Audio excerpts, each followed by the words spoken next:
The Instagram ad appeared in my feed on a Tuesday in February, and it looked like everything I'd ever wanted.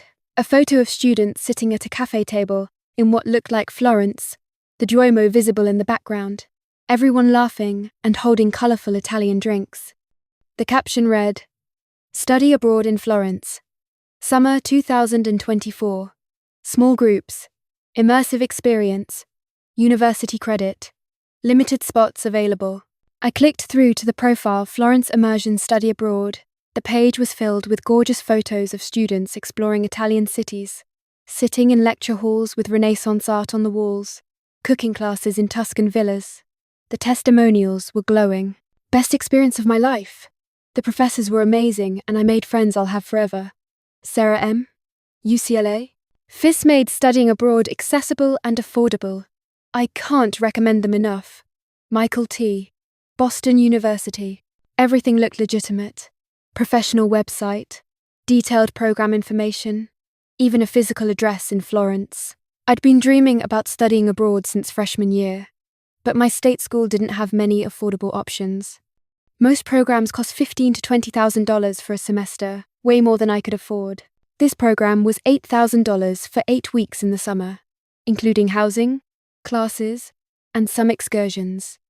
It seemed too good to be true, but the website explained they kept costs low by using local instructors and smaller housing arrangements instead of expensive dorms. I'm Olivia Martinez, 22 years old, and I was finishing my junior year at San Diego State University, majoring in art history.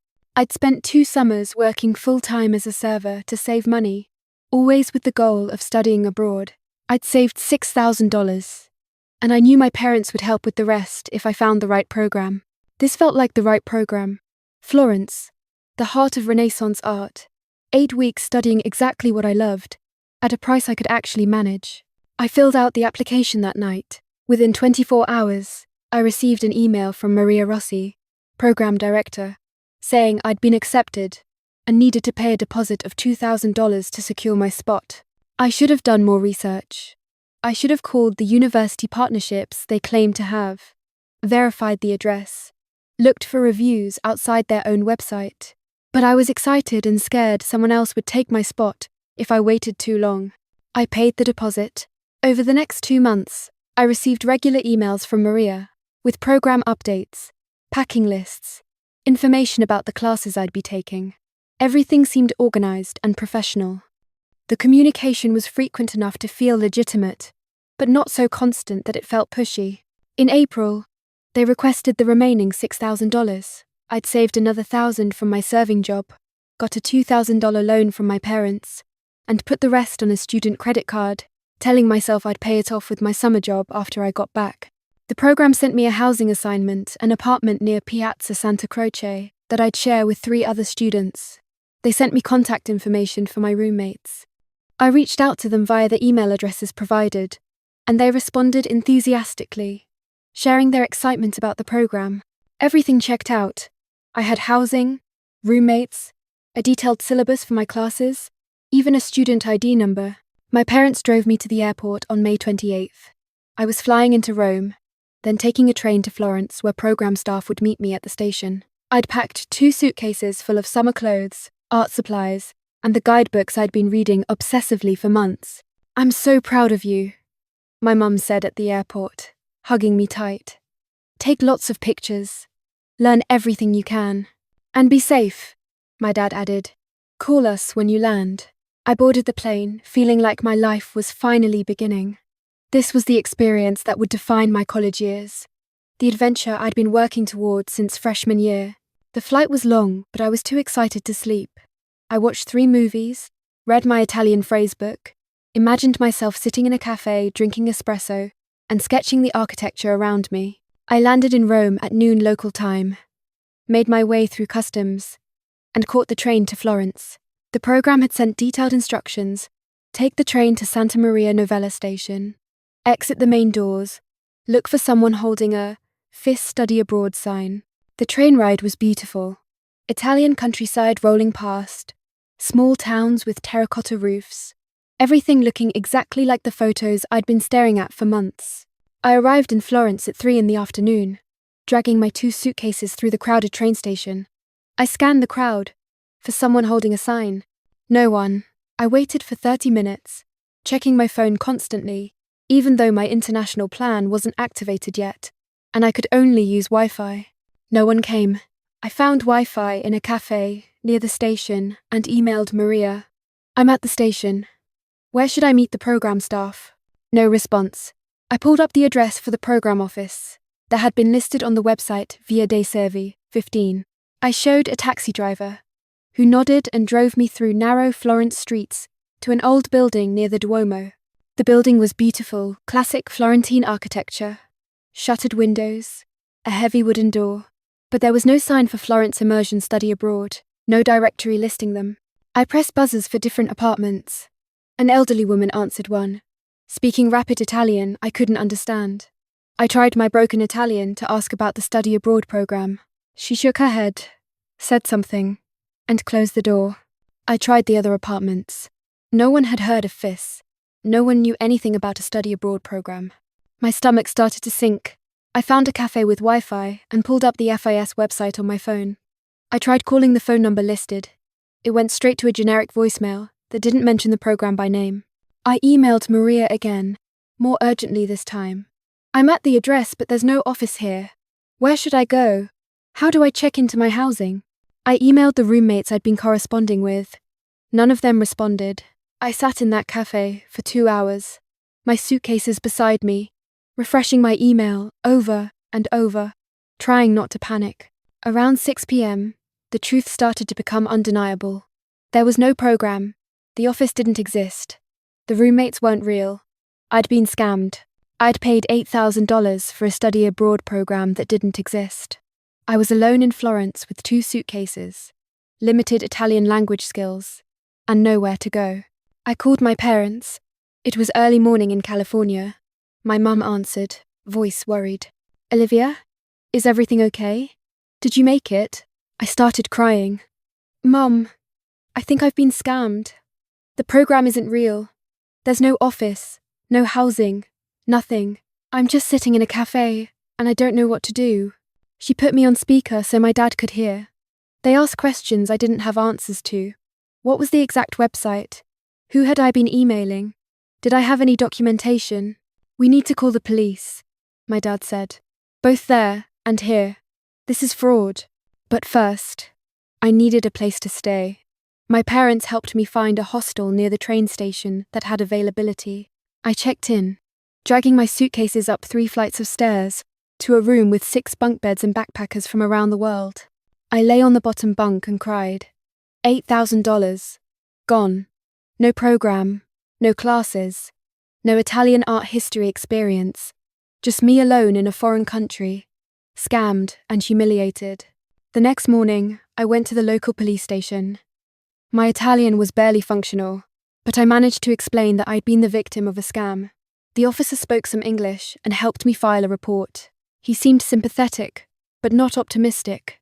This happens sometimes, he said. People create fake programs, take money, disappear. Very hard to recover funds. I called my bank. They said since I'd willingly paid, they couldn't reverse the charges. It wasn't like my card had been stolen, I'd authorized the payments. Same response from the credit card company. I felt stupid, naive. How had I fallen for this? How had I not seen the warning signs?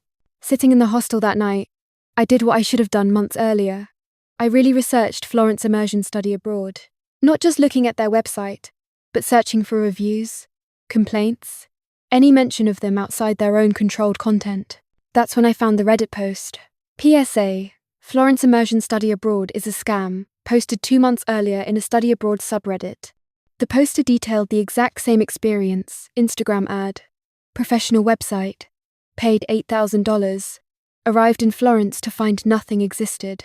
The comments were full of other people sharing similar stories, not just about FIS, but about other fake study abroad programs with different names, but the same pattern.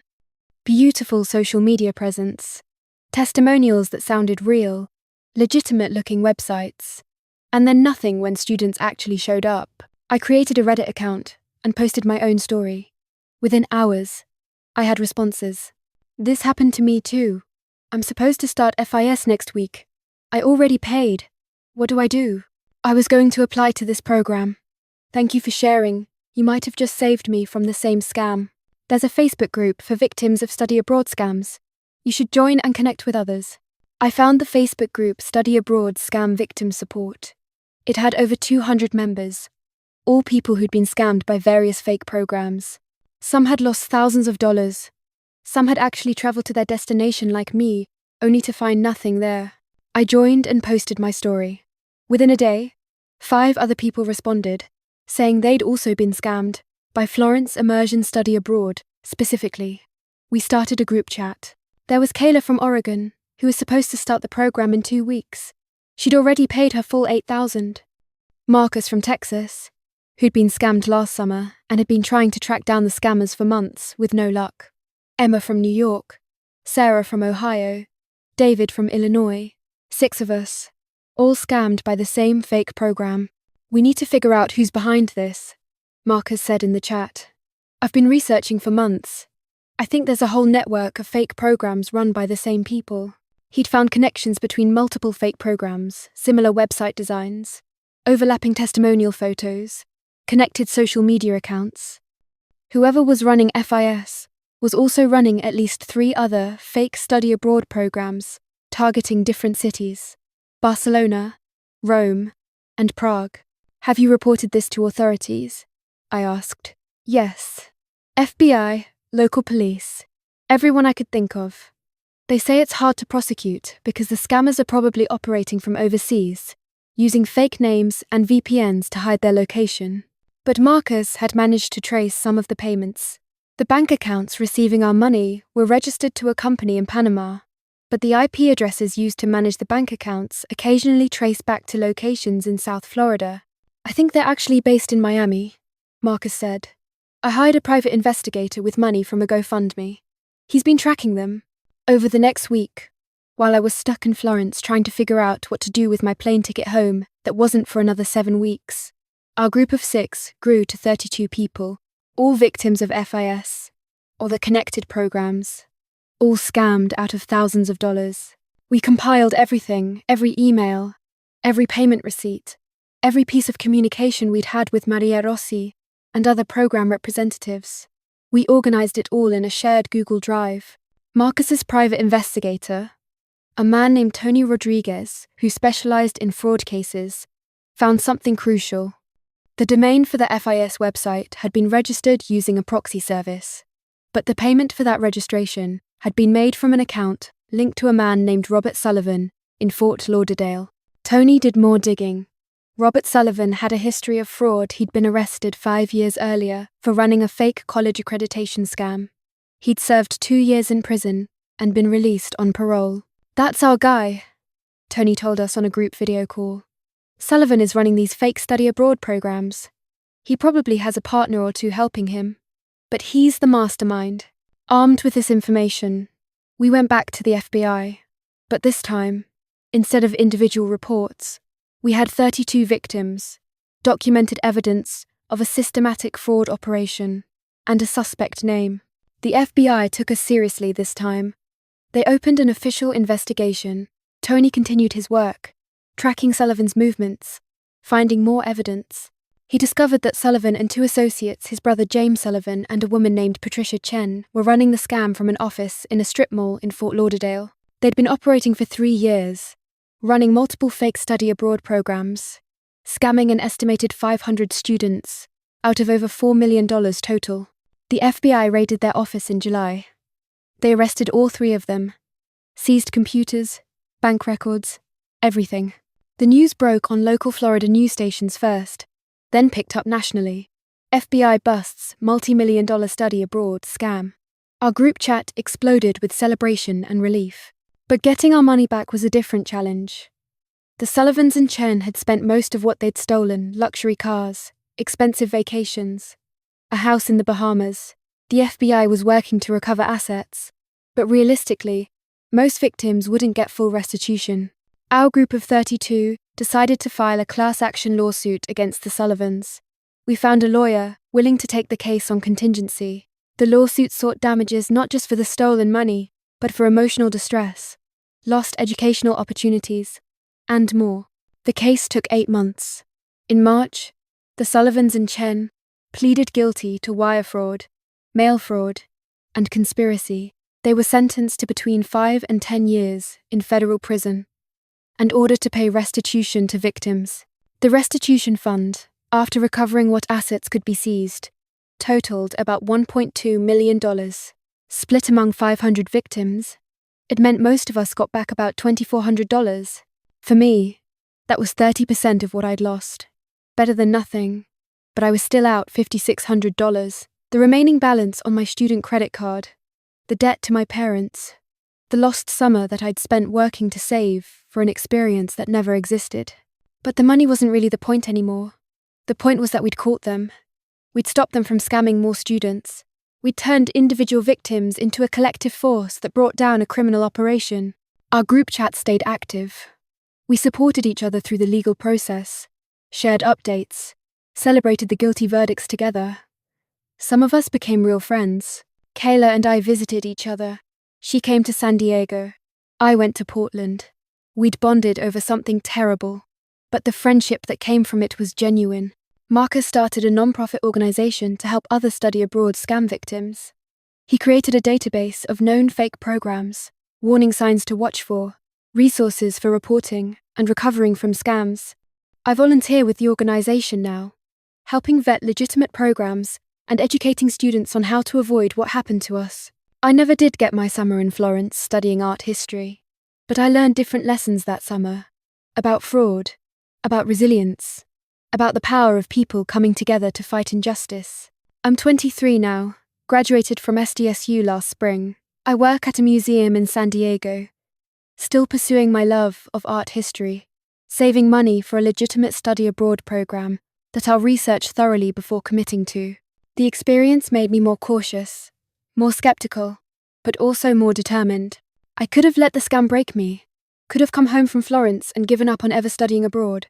Instead, I helped take down the people who'd victimized hundreds of students. Robert Sullivan is currently serving 7 years in federal prison. James Sullivan got 5 years. Patricia Chen got 6 years. They'll be monitored for years after release, barred from operating any educational programs, and will spend the rest of their lives paying restitution to victims. It's not perfect justice. I didn't get all my money back. I lost an experience I'd been dreaming about for years. But it's something. If you're planning to study abroad, do your research. Seriously. Verify everything. Call the universities they claim to partner with. Look for real reviews, not the glowing testimonials on their own website. Check if they're listed with organizations like the Council on International Educational Exchange or the Forum on Education Abroad. Cross-check their business license, their address, their staff. If something feels off, even a little, pay attention. If something sounds too good to be true, it almost always is. I learned that lesson the hard way. I learned it after losing $8,000 I'd saved for years, after watching my dream summer evaporate, after realizing I'd been scammed by people who built an entire business model on selling hope to students like me. But I also made sure hundreds of others didn't have to learn it the same way. And honestly, that's worth more than the money I lost. The Sullivans stole my savings and my plans, but they didn't break me. They didn't get to walk away untouched. They didn't get to keep fooling people. We made sure of that. All 32 of us in that group chat, all 500 victims who finally got some restitution, and every